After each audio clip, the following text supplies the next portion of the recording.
Wonderful to see everybody. Another great group of people. I'm looking forward to learning all of your names and getting to know you. I'm happy that you're here. Thanks, Andrew, for the short introduction. Rabbi Jack Dermer, my wife, Kaylee Romick, currently at the Merrick Jewish Center, where I'm the assistant rabbi. I've been there since I was ordained in 2018. I told a little bit of my story at the first session, so my apologies to Andrew for hearing a little bit of the biographical details, and I was just schmoozing about my time at Brandeis, actually with a couple people in the room. But I ended up at Brandeis after really a lifetime of being passionate about philosophy and asking deeper questions about my place in the universe, wanting to know, wanting to grow as a human being, but you can't do too much with a philosophy major other than law school or rabbinical school. And my initial path was to go in the law direction. My mom and grandpa are lawyers, and that was what was expected of me. I came to Brandeis really in love with the social aspects of Judaism, the meals, and the time that I had spent with my bubby learning history of our people, but religiously it didn't speak to me in the way that philosophy did in other areas of study.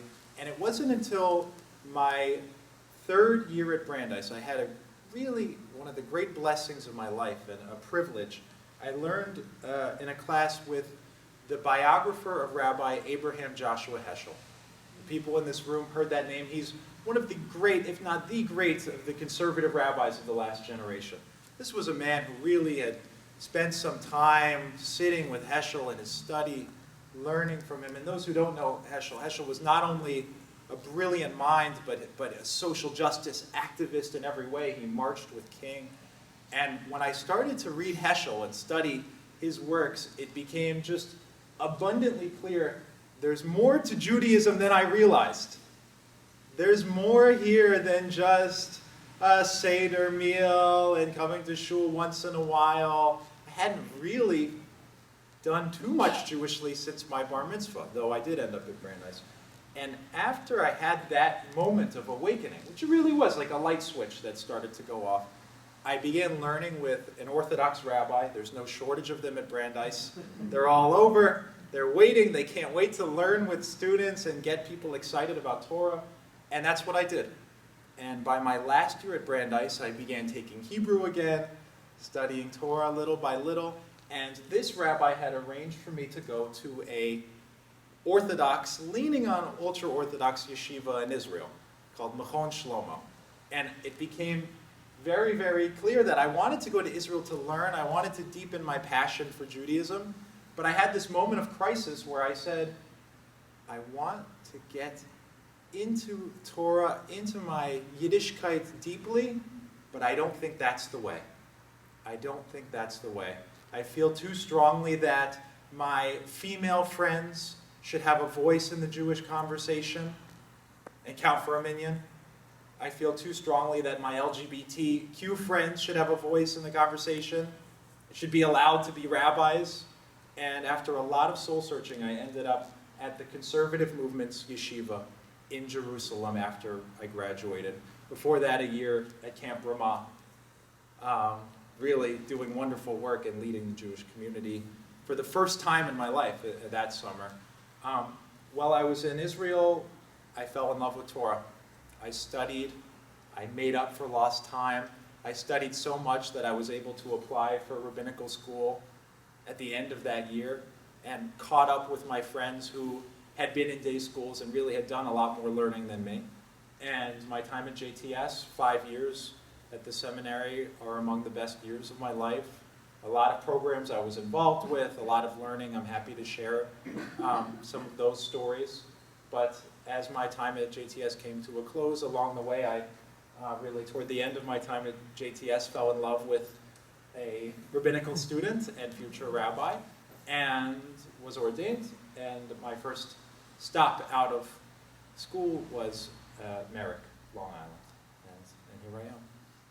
Plenty to talk about in terms of my time at the Merrick Jewish Center. I mean, there's so much more I could get into, but I'm very, very conscious of the fact that most rabbis talk too much. So let me hit the pause button. I do want to hear from all of you and hear your questions. I think this is an open session, right? And then I'll give a Devar Torah at the end. Is that appropriate? Sure. Okay, let's do that. Okay, let's open up for questions.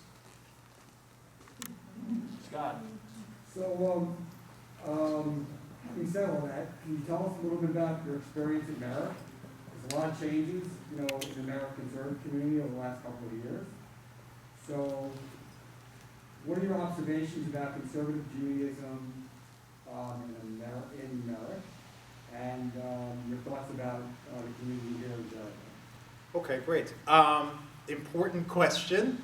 I would say that is one of the biggest questions we could open up with, but good. I wanted to go to the Merrick Jewish Center as opposed to one of a couple other options that I had, because I found there a mentor who has been a profound influence on my life, and that is the senior rabbi that I work with each and every day, Rabbi Charles Klein, who's there at the Merrick Jewish Center.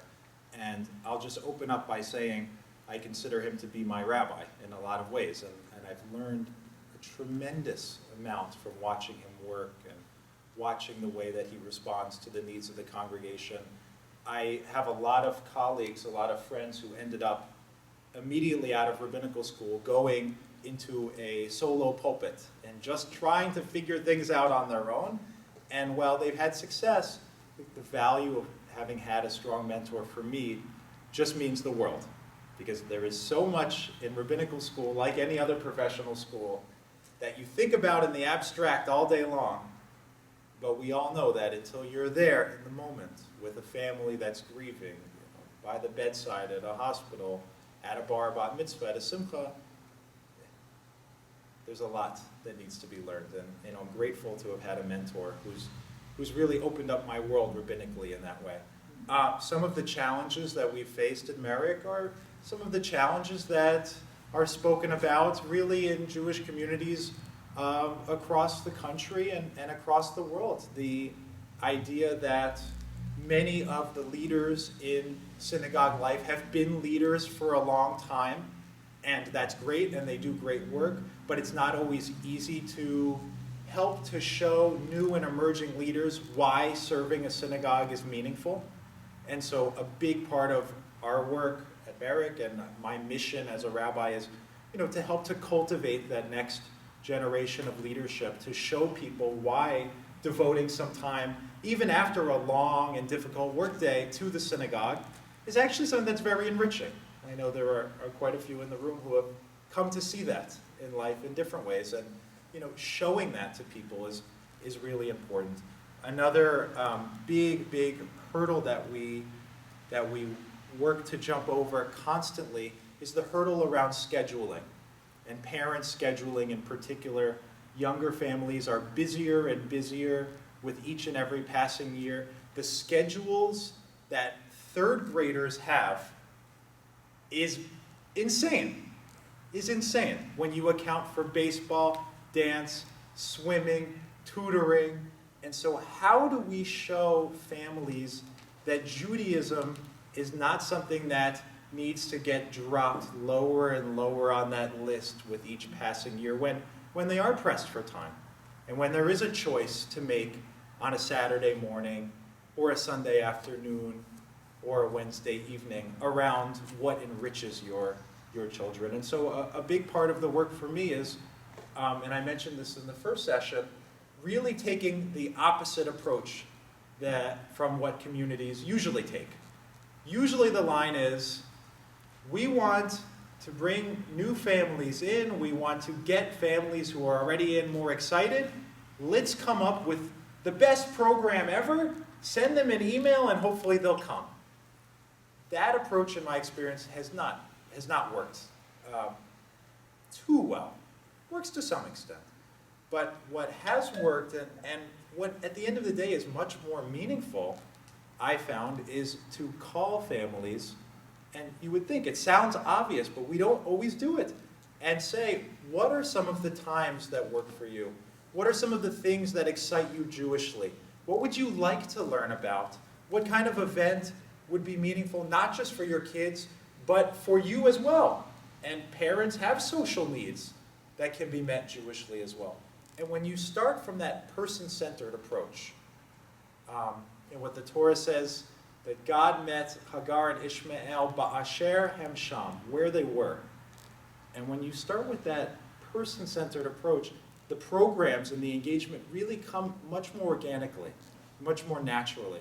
So that's one way that we've been able to, and I and my career have been able to, give a push against the schedules that are just obscenely busy. And now, of course, in the coronavirus era, everything's changed. Everything. And parents are nervous about what the coming school year will bring. They're nervous about their own lives and their own use of their time. And if we're not sensitive to that, it shows. And so, really that person-centered approach, I think, will shine more now than it ever has. Does that help answer a lot of what you were getting at? It does. Okay. How much do you know about the particular challenges in this community? Yeah, I mean, what I've heard from a lot of people and from the questionnaire are, one word that came out of the questionnaire, which is a hard word to face and a hard word to be honest about, but the word from the questionnaire was apathy. That there's a sense that a new energy, a new creativity around the kind of programming, a new packaging perhaps, and a new marketing strategy could do a lot and really needs to be done to bring a renewed vibrancy into the community. That is one piece, and there's plenty to talk about there. And the second part from the questionnaire that stuck out was about demographic shifts. The neighborhood's changing, what should we do? My sense from speaking to people in the community just really in the past couple of days is that there are families with younger children who are out there, who would be willing to come to the right program, who could be engaged, and there's just more that needs to be done to try to reach out to them and tap that potential. That it's not that there aren't Jewish families in the surrounding 15-ish minute area, it's more that we need to completely rethink what we're presenting to them and what's offered to them. So that demographic shift argument, it's true, it's real. I don't live here, you know better than I do, but I don't see that as an excuse to then say, oh, well, then forget it. To me, that's, okay, great, let's double down on what we have to do to reach everyone. Thank you. Thanks for starting off with the big stuff. No. Usually it's, do you keep kosher or not? I mean, that's good. And it's on everyone's mind. It's on my mind. This is a turning point moment for Jewish communities in so many ways. And not just here, everywhere. So we have to talk about that. Randy? Kind of a follow-up on that topic, but just gearing in more. How do you envision reaching out to diverse populations? In other words, this is no longer a synagogue of, two parents with their 2.2 children going through Hebrew school, and maybe we need to attract people of all different age groups, single, married, whatever. How do we spread the umbrella further? I mean, I used to live in the Jericho community. I now live a little bit further away, but have stayed a member. I can't say that there's been outreach geographically also. So how would you address some of those varied needs? Sure, I mean, making the temple more of a center of the community in a broad sense. Yeah. Well, I'll try to get at That was a lot. a big picture, another big picture question. One of the comments that was brought up in a previous session was around men's club and sisterhood, and maybe the need for a third option, for an option that's closer to a young couples club, but using that word young very broadly to mean, parents whose kids have just gone off to college, or parents whose kids are in high school, they're past the B'nai Mitzvah stage, but very loosely connected. Those parents have more time on their hands as their kids leave, and so time to learn and time to get engaged. those parents have spiritual needs, and that is one really, I think, pretty large group within most synagogue communities that traditionally is underserved. You have your Hebrew school time, the bar mitzvah happens, and then there's a huge gap of about 20 or 30 years. That group can be served in so many ways and with so many different creative types of programming.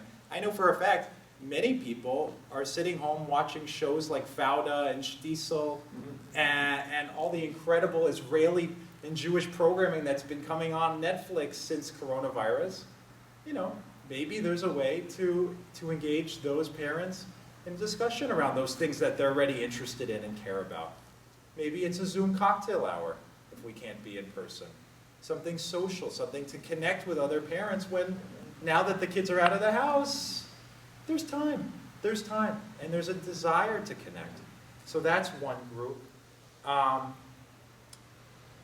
People without kids, young professionals, or people who are just starting their families, who want to impart Jewish values for their 2 and 3 and 4-year-olds. That's another key group, and you know, that has been the bulk of what I've done in the last couple of years that I've really been able to bring to the Merrick Jewish Center in a new way, programming that's geared more toward those pre-Hebrew school aged kids and their parents and their grandparents too. Tat Shabbat kind of programs, breakfasts and brunches, different arts and crafts, story time programs, ways to share our love and passion for Judaism and really inspire those toddlers so that as they get older, the relationships are already built, and the relationships are built with the parents. Was there a group that you were thinking of in particular? One other group I would throw in are singles of various ages, of which I happen to be one. So, Yeah. and that's been something I would say throughout Long Island that has been a challenge for Jewish singles. So what you're saying is really important for everyone in this room to hear. To be single in the Jewish community, in a suburban Jewish community, I'm not talking the city, is really hard. Most of the programs are geared toward families and to couples. And to do something in particular for young professionals, but really singles of any age to come together socially and to feel a connection to Judaism that allows them to also meet others in the community is key. And I think you used the word that really the synagogue should be a hub for that, should be a center for those kind of connections. So I want to honor what you're bringing up. It's traditionally in suburban communities, singles are not always taken care of the way we should, and that's important. Thank you. Marty? A simple question. You gave us a quick overview of your, study of Yiddish high through Brandeis and going to Israel and, I got into Rabbi. Where did you grow up and what kind of religious life or Jewish life did you live when you grew up? So, grew up in Southwest Florida, which that should tell you already something, because I always say I grew up in Florida and everyone's, oh, I'm from Boca, I'm going to retire in Boca, or I have kids in Fort Lauderdale, and then I have to say, well, no, actually, a couple hours across Alligator Alley is where I grew up, which traditionally is a less Jewish area, there's no question. I mean, Boca, you have a synagogue and a kosher deli on every corner. Where I grew up is very beautiful. We're in winter right near Boca. Say that again? The shul we go to in the winter is in Boca. I'm sure it is. We might know somebody. Let's do name some names here. So I grew up on that side of Florida, which there is Jewish life certainly, and I think I mentioned it just in my opening spiel that I felt a connection, but Judaism didn't answer the questions that I had growing up, and it was never presented to me in a way that felt cool or relevant. It always felt to me like you have to do this stuff and the guilt trip, because if you don't do it, grandma's going to be annoyed, and you have to teach it to your kids no matter what. But the deeper meaning and relevance, why I should care, was never answered for me until later in life. And now I've devoted my life to answering that for other people, certainly. Thank you. Wendy? I have friends who daven at Merritt Jewish Center, and they share that Rabbi Charles Klein is the rabbi of all rabbis. I mean, I think our rabbi is the rabbi of all rabbis. You're young, you've been to JTS, you're in Israel, you studied in a yeshiva over there. While you were at Merritt under Rabbi Charles Klein, what was something that you learned that he might have taught you, that you saw, that you didn't learn in any of the schools that you went to for your Jewish learning? Okay, so always get Carvel ice cream after a funeral. No. That is something I've learned. It's kosher, right? So the first thing I noticed about Rabbi Klein, we were driving to a funeral or to the hospital together, some trip, and I got in the car with him and I was nervous because, we had spoken in the building, that's one thing in a professional sense. Now I'm in the car with this guy, sitting right next to him. What are we going to talk about? Talk about sports? Is he going to want to talk about politics? And it was a long ride. He said, Jack, I hope you don't mind, I'm going to make a call. Call one of our congregants just to check in. How are you doing? I was thinking about you, blah, blah, blah. Okay, good. Call ends. Makes another call. And a third call. Finally, we've been driving for 30 minutes. He's called 3 congregants. Nothing at all. Not asking anything. No birthday. No anniversary. Just want to call and check in. And Rabbi Klein is the kind of rabbi who knows that the best rabbis are present and a part of the lives of the members of the community, and always reaching out just to remind everyone as much as possible, even in 30 minutes, that we care and that by extension the Jewish community cares about them. And if we don't send that message that we care, we cannot then come back and expect people to care about the community, right? And when I saw that at first, I'll be honest, I was a little annoyed. This guy doesn't have 30 minutes to schmooze with me. But the more I have reflected on that and come to know him and really to love him in these years, I've seen that's a trait that is so valuable in the rabbinate. That in a world where you could be a Mets fan, but the Mets don't care about you so much. You could be, in any example, the Jewish community and the rabbi have to show people we care. And that's how we can expect them to care about the community. And now more than ever, and now really more than ever, if we're not reaching out and checking in on people, everyone is struggling in some way right now. In some way. Or knows someone who is. We're not doing our job.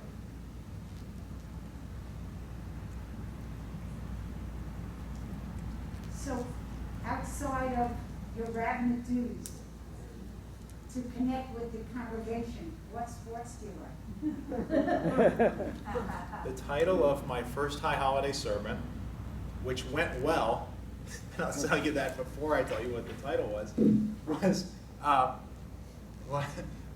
something like The Jewish Approach to Hope, or Why I Chose to Become a Mets Fan. And that was my first sermon in Merrick, leading into a beautiful sermon about hope and facing violence and facing obstacles in the world. But I really rooted it in that because I came from Florida by way of Massachusetts. And so when I arrived at the Merrick Jewish Center, and for an interview kind of like this one, the first question was not, tell us big picture what you think about the community. It was really Mets or Yankees. And that was my test. And the president, who was the president at the time, said, choose wisely. This is a lot riding on this here. You could really do some make or break. Rabbi Klein is a big Yankees fan. I chose Mets, though I'll be honest, I have what to learn still about baseball. I'm more in the musician, kind of nerd for philosophy and religious studies camp. I was never really a big sports. Growing up, I enjoy it. I watch You watch basketball? basketball now that it's back on. I like seeing the virtual fans all cheering. Was that surely a way to connect with kids? Oh my gosh. You know, Sinai Temple in LA, which is probably the biggest conservative synagogue in the country, is renowned for having a basketball camp. And I don't know how much they're infusing Jewish values into that, but just to go and shoot hoops with the rabbi, whether you're teaching Torah or not, those are moments of real connection. And to kind of jump off on that point, you know, engaging with teens in particular, 14, 15, 16, 17, to say, guess what, everybody? You can come meet the rabbi for ice cream and learn all about this week's parsha, is the #1 way to sit in an ice cream store by yourself for the evening. And if you frame it with Torah first, and I say this as a rabbi, you're in trouble.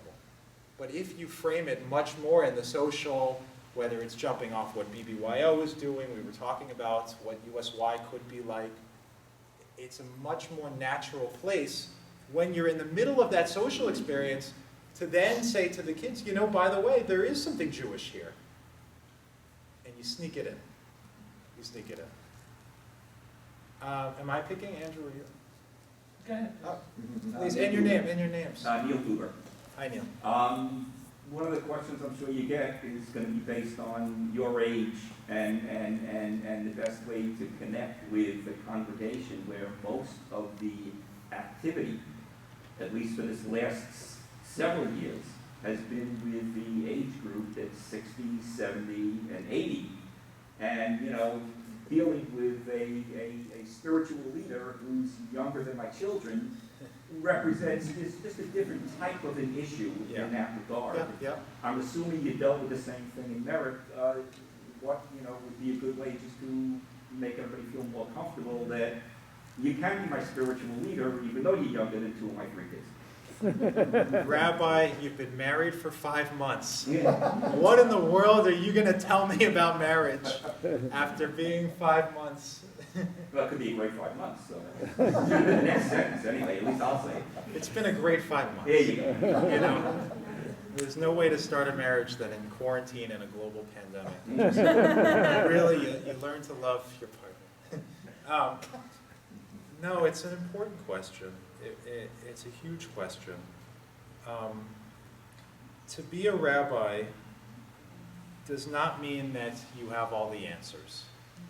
And anyone who thinks that you get out of rabbinical school after 5 years and know the deepest secrets of the universe and the answer to every complicated relationship question is nuts. There's no way. To be a rabbi is to be someone who's committed his or her life to seeking, to learning, and to growing along with the people that he or she is with. And one of the phrases that's used to describe a rabbi in our tradition is livui ruchani, someone who is spiritually accompanying another. And I see myself as someone who, yes, I've done a lot of work in studying our tradition. I can tell you what Talmud says about different aspects of marriage and divorce and childbearing, all of that in the abstract. But beyond that, I'm somebody who wants to, and who really, over these years as I've grown into the role, has been able to accompany people wherever they are on the journey. And the challenges that 10-year-olds face are different from the challenges that 40-year-olds face, are different from the challenges that 90-year-olds face, but they're all challenges. And when we approach those challenges with empathy, and with compassion, and with a shared respect, I've found that people have seen that that's genuine, So no, if someone came into my office and said, you know, Rabbi, what could you possibly teach me about marriage? You've only been married 5 months. I've been married 45 years. Well, I would say, let's talk. I'm here to listen. Maybe I'll learn from you. And I certainly have the humility to know that, I've learned more from older congregants than I ever would have thought. And that's probably one of the great blessings of the job. I get advice from hundreds of bubbies on a day-to-day basis. I love that. And I love sharing that. Okay, thank you. Anyone who hasn't gone yet, if not, we'll do a repeat. So we'll go 1 and 2. So another big picture question. So one of the peculiarities is probably always existed in the conservative Jewish community. So depending where you draw the line, you probably have anywhere from 4 to 6 conservative synagogues in the radius. We have Ramah, we have Schechter, we have USY. They all operate in their own silos. Okay? In general, we'll speak to the other synagogues. All to some extent are dealing with the same challenges. Number one, first part of the question is, do you see any role in cooperation with the local synagogues? Is it just a zero-sum game? You know, if we do something with them and they take our members and we can't engage in that sort of thing? And number two, how do we integrate, our little community into the bigger conservative community in terms of Ramah and USY and Schechter? And not just Jewish, interfaith too. Well, let's start small. I opened by talking about Heschel and the influence Heschel had on my life. And Heschel wrote a famous essay called "No Religion is an Island," where he shared 40 years ago that we can't afford for it to be a zero-sum game anymore. That to face the challenges that we face as Jews, and big picture, as human beings, we simply have to work together. We simply must find the creativity and the humility to try to see where those shared interests are and to work together. It's complicated working with other local synagogues for some of the areas, for some of the reasons that you alluded to, but I see my general posture and philosophy as one of openness and one of working together. Ramah is a huge part of my story and a huge part of Kaylee's story too. I think it would be wonderful to raise awareness for Ramah. They are one of the great successes of the conservative movement, if not the crowning jewel of what we offer. The Ramah movement shows kids that Judaism is exciting and is filled with passion and fun. We should invest in that as much as we possibly can. And I know Ramah is very willing to send leaders, to send counselors, to send representatives to synagogues to share their vision and to lead programs. And it's a high-impact thing with very little effort. All you have to say is, yeah, come on this Sunday and run a program. And they do, and they raise awareness. So I'm very, very open to that. And Schechter is worth supporting in different ways too, and worth investing in different ways. The second piece of your question, which we don't have to get into, is the interfaith question. What can we be doing to work with our non-Jewish neighbors? And I'll just say this, these last few months have been months of thinking about the coronavirus. They've also been months of thinking about, I think, a renewed interest and a renewed awakening when it comes to areas of social justice and what we can do, not just as Jews, but as human beings, to fight for what is right, to fight against hatred and anti-Semitism on all fronts. And I think there's a lot of work that all synagogues could and should be doing with local churches and perhaps even mosques around that piece. Is there any particular program that you could comment on that you brought to Merrick Jewish Center, that's part one, something, unique or whatever? And then secondly, is there something you would have liked to have done but either haven't been able to or was stymied in your efforts? Yeah, the last part of the puzzle that I had been thinking about right before COVID hit, and I had basically booked it, was a retreat for young families. we're going to go to a camp over a Shabbat, a Shabbaton in New Jersey, and have kind of a Ramah-style Shabbat for our members. And that really was, we were about to sign the contract. It was February, and then come March, thinking, oy, this is such a beautiful idea. Could we have a high-energy Shabbat just for families with kids in the Hebrew school together in this beautiful area that has animals and a lake, and really get a taste for the magic of Shabbat together? And that, it fell through. It fell through. And now, virtually everything I've done now, little by little back in person, but virtually everything I've done in terms of that demographic has been online on Zoom, which we're working with what we have, you know, and some of those Zoom events have been very meaningful too in their own way. Zoom has, for those who are creative with it, a lot of different platforms for playing games. And you can make those games Jewish if you work at it. So that's something we were able to do almost as a way of still engaging those parents who had signed up without actually going together to take the trip. Programs at the Merrick Jewish Center that I'm proud of. The first thing that comes to mind is a trip that I led for our teens to the Museum of Jewish Heritage. I'm very passionate about speaking with teens of a certain age group about our history and about the Shoah. My chaplaincy training at the seminary was with the Nazi Victim Services. I spent a summer going throughout Queens, meeting and sharing moments and hearing the stories of Holocaust survivors, and it had a profound impact on who I am. And I feel the urgency of passing some of that on in an appropriate way, especially to the 15, 16, 17-year-olds. And so I booked a trip to go to the Museum of Jewish Heritage, which has an Auschwitz exhibit. And we really made a day of it. Some of the parents went, but not all the parents.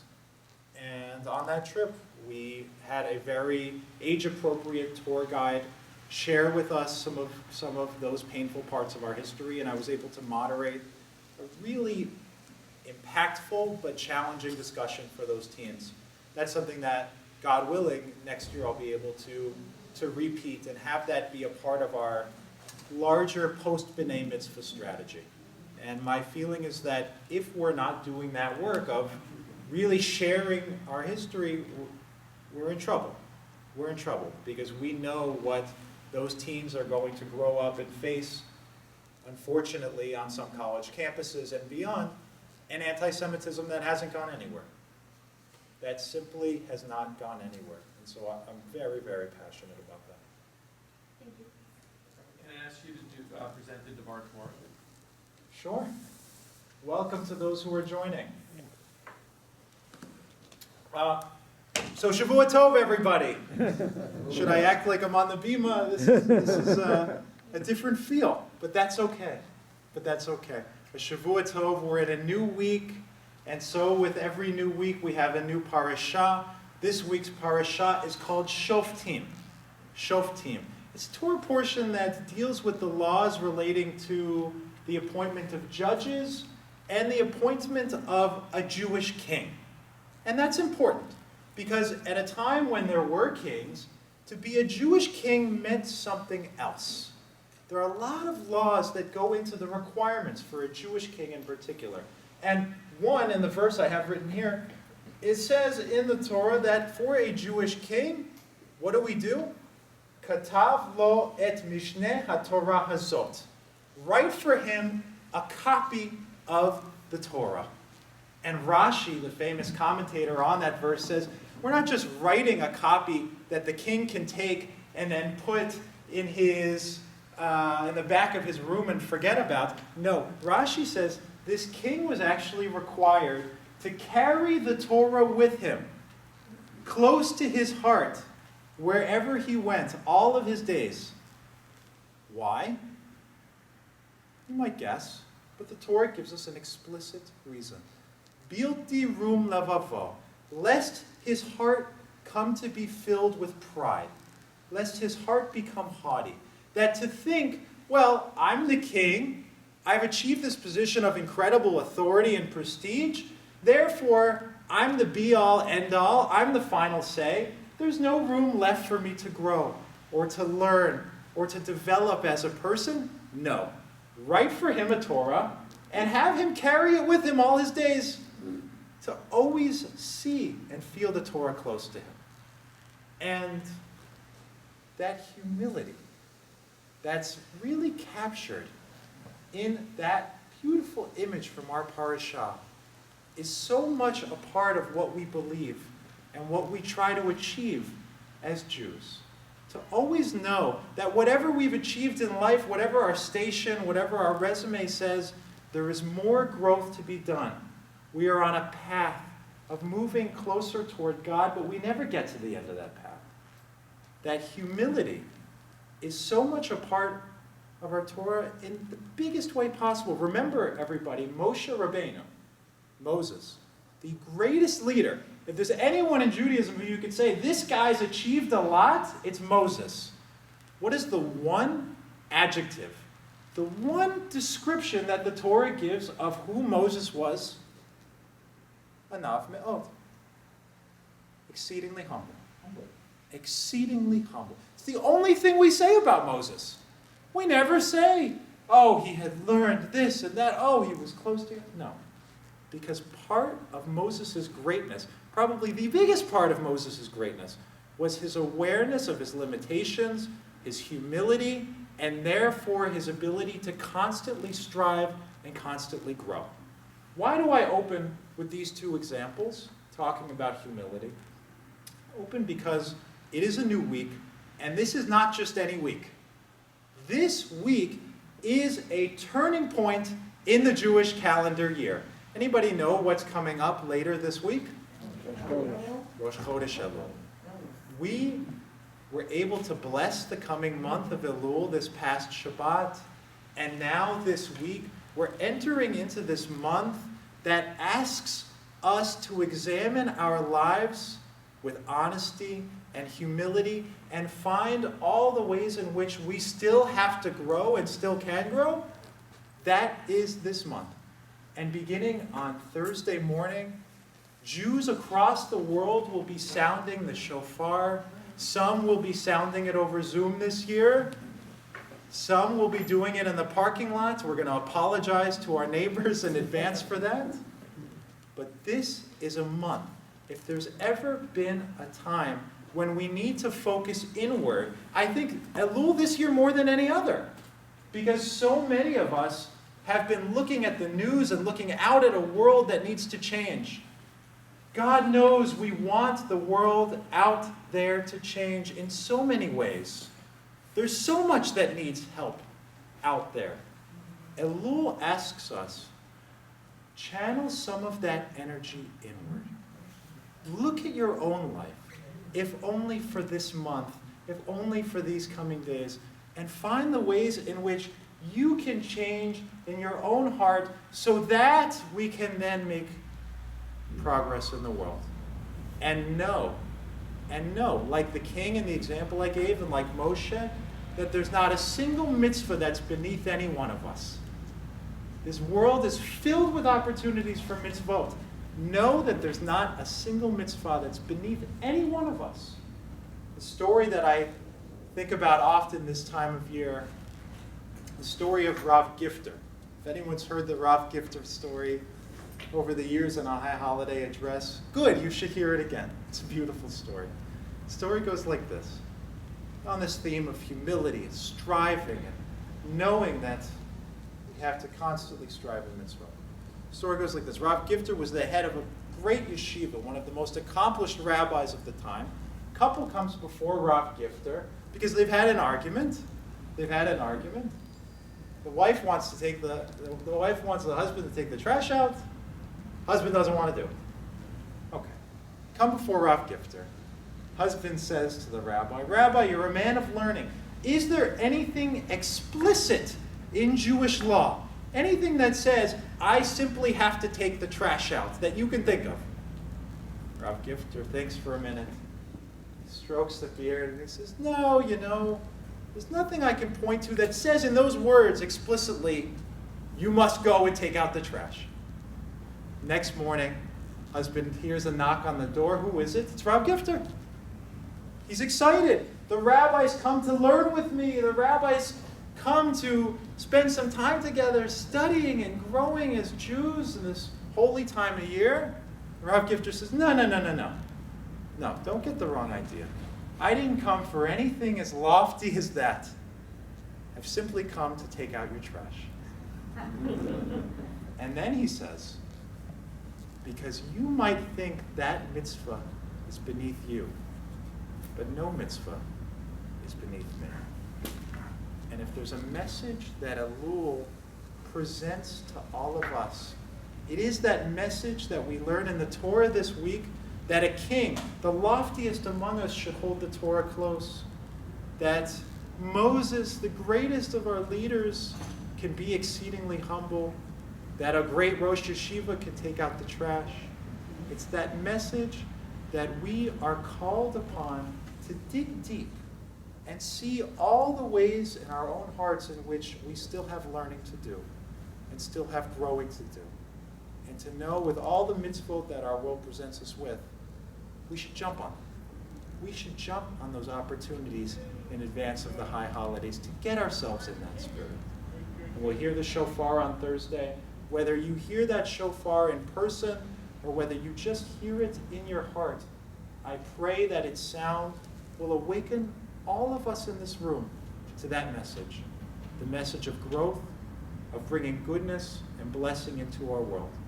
God knows we need it, and it starts with all of us. So Shavua Tov, everybody. All right, Rabbi, thank you. Thank you.